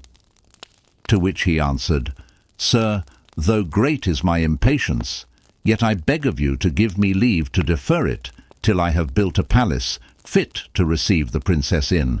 I therefore desire you to grant me a convenient spot of ground near your palace, that I may come the more frequently to pay my respects to you, and I will take care to have it finished with all diligence." "Son," said the Sultan, "take what ground you think proper. There is land enough before my palace."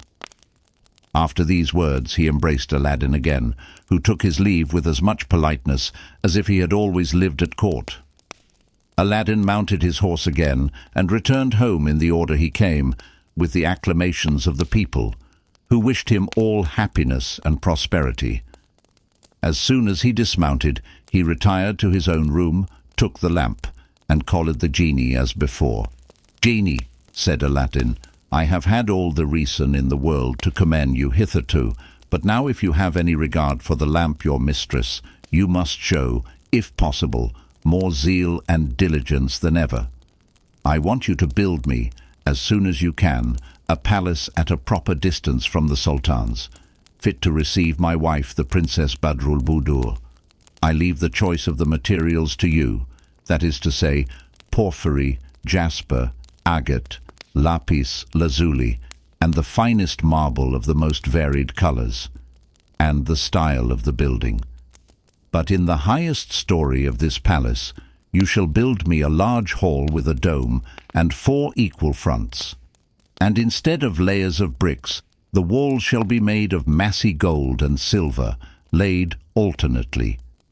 Each front shall contain 6 windows, the lattices of all of which shall be so enriched with diamonds, rubies, and emeralds, that they shall exceed everything of the kind that has ever been seen in the world. I would have an inner and outer court before this palace, and a garden, but above all things take care that there be laid in a place, which you shall point out to me, a treasure of gold and silver coin.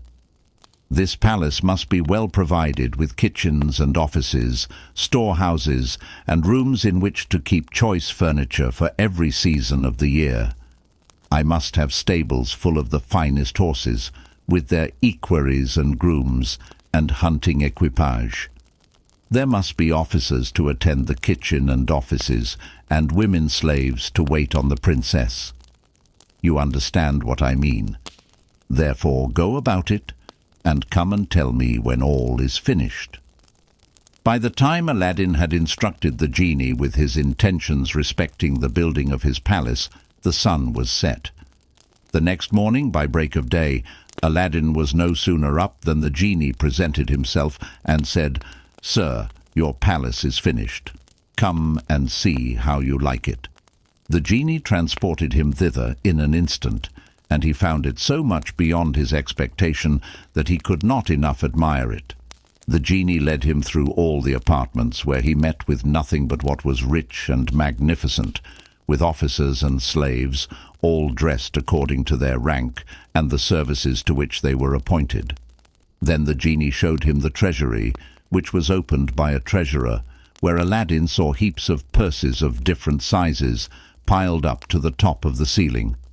The genie assured him of the treasurer's fidelity, and thence led him to the stables, where he showed him some of the finest horses in the world, and the grooms busy dressing them. From thence they went to the storehouses, which were filled with all necessary provisions for both the food and ornament of the horses.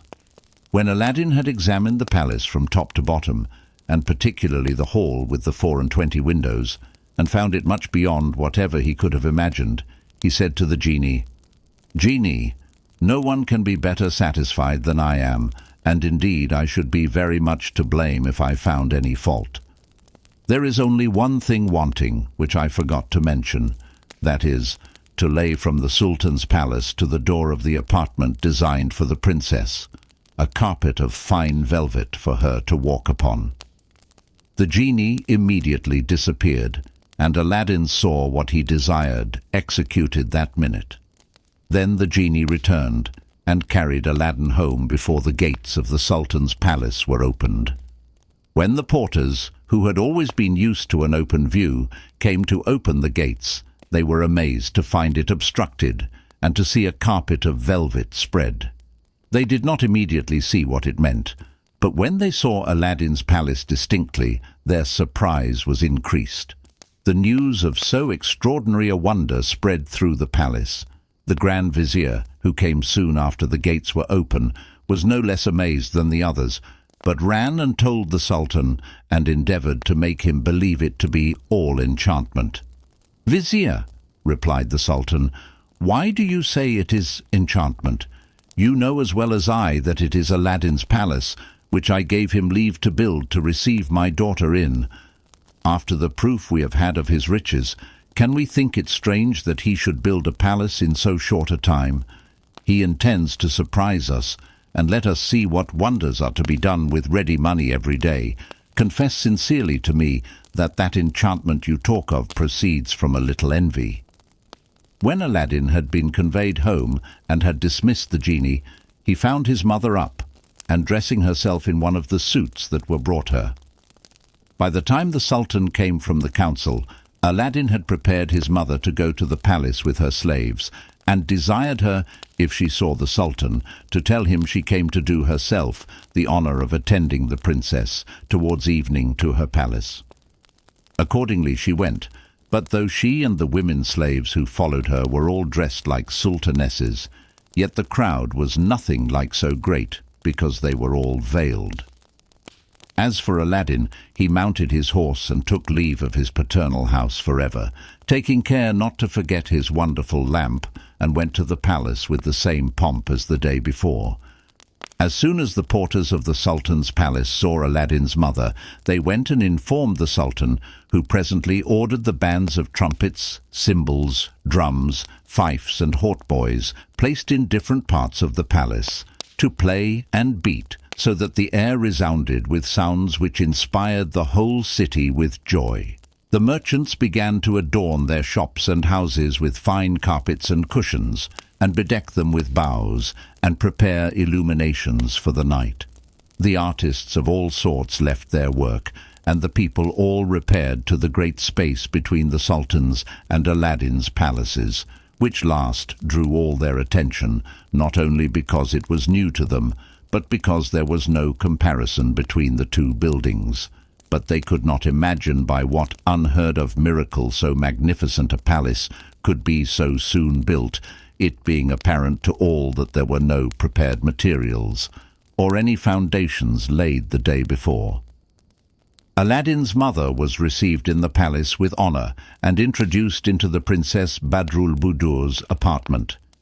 As soon as the princess saw her, she went and saluted her and desired her to sit down on her sofa, and while her women finished dressing her and adorning her with the jewels with which Aladdin had presented her, a collation was served up.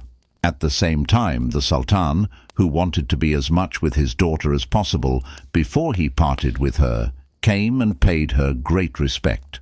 The Sultan, who had always seen Aladdin's mother dressed very meanly, not to say poorly, was surprised to find her as richly and magnificently clothed as the princess his daughter. This made him think Aladdin equally prudent and wise in whatever he undertook. When it was night, the princess took leave of the Sultan her father, and set out for Aladdin's palace with his mother on her left hand, followed by 100 women slaves, dressed with surprising magnificence. All the bands of music, which played from the time Aladdin's mother arrived, joined together and led the procession.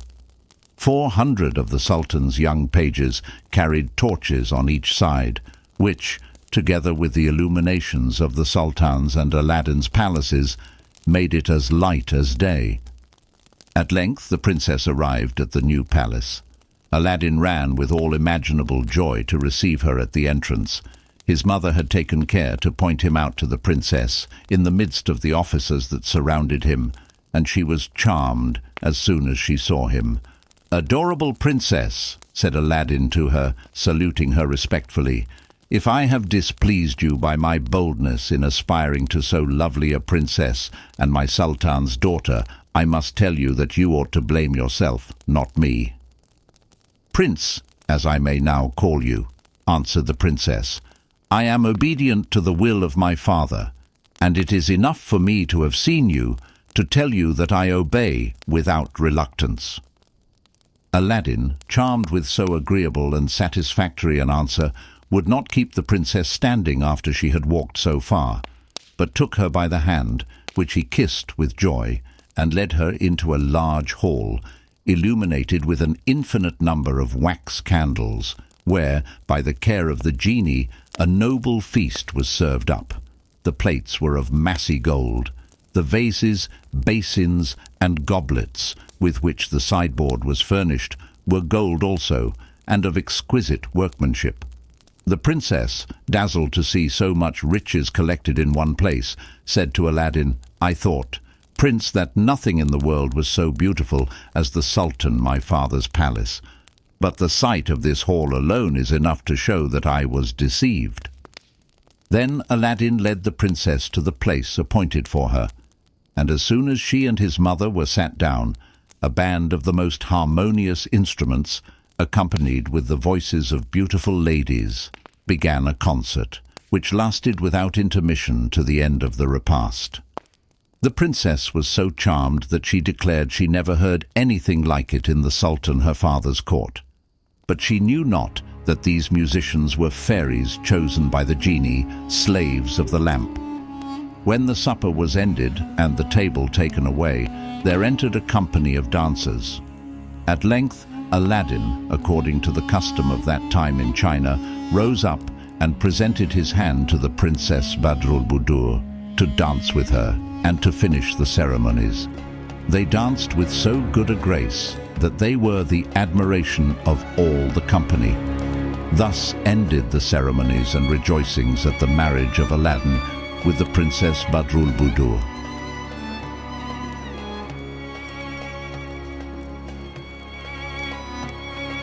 Thank you all for staying with me and listening to this epic story.